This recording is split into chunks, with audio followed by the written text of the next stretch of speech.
ነገር ልበላችሁማ ማለት ነው። በጠንቋይ የምታምኑ ሰዎች አንድ ነገር ልበላችሁ።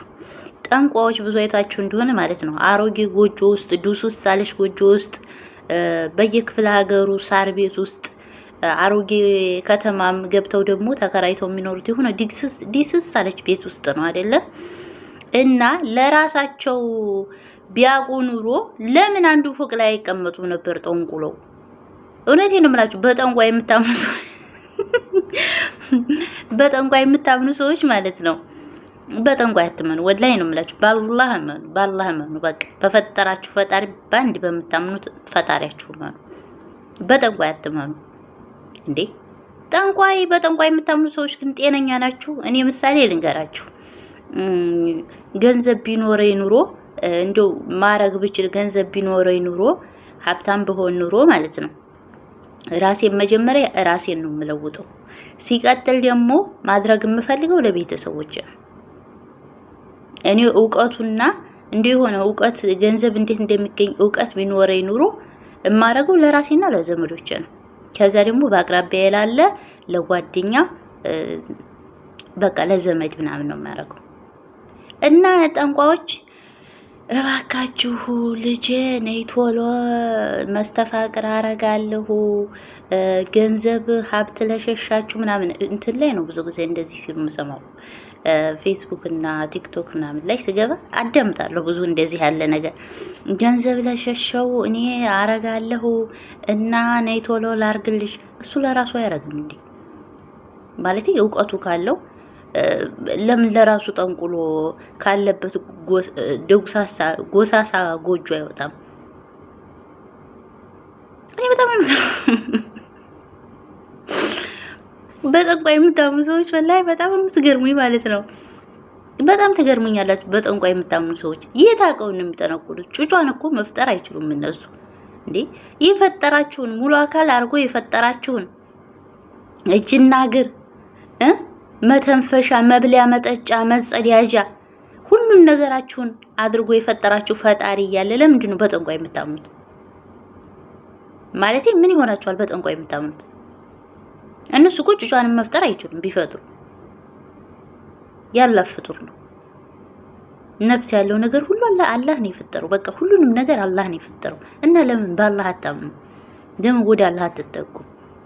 ለምን ባንድ ፈጣሪ አታምኑ? በጠንቋይ የምታምኑ ሰዎች እኔ ሰለማይ ነው ብዙ ጊዜ አድርጎብኝ ሸይጣን ይወሰውሳል።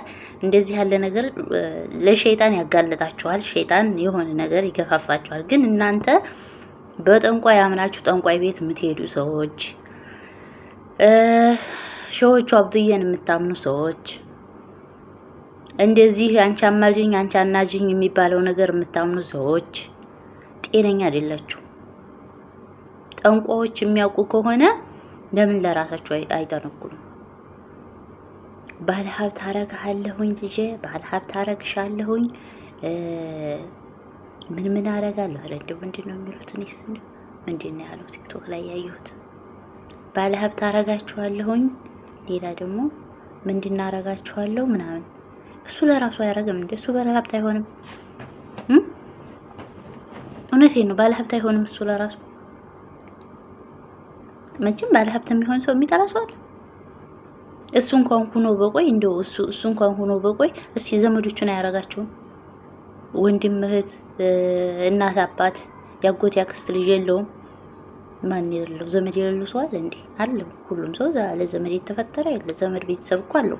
ግን ለራሳቸው ማድረግ መሆን አይችሉም። እናንተን ግን እኔም ባለ ሀብት አረግላችኋለሁ ኑቶሎ ጠንቁሉ ላርግላችሁ ምናምን የሚሉ ሰዎችን አትመኑ። ወላሂ በጠንቋይ አትመኑ።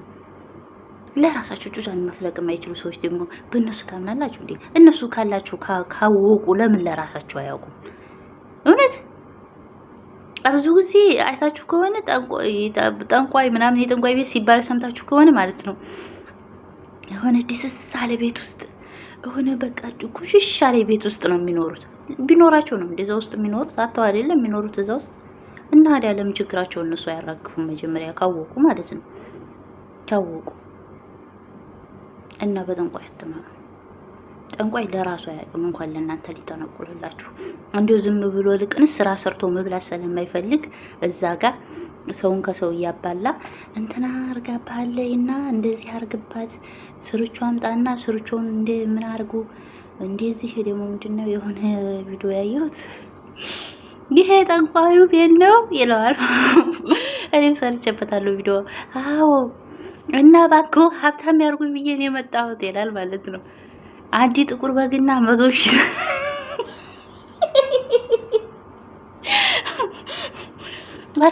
እሰውም እንዴ ነው ቸግረውታል እንዴ? ይሄ ካለኝ እኔ እመጣለሁ እንዴ?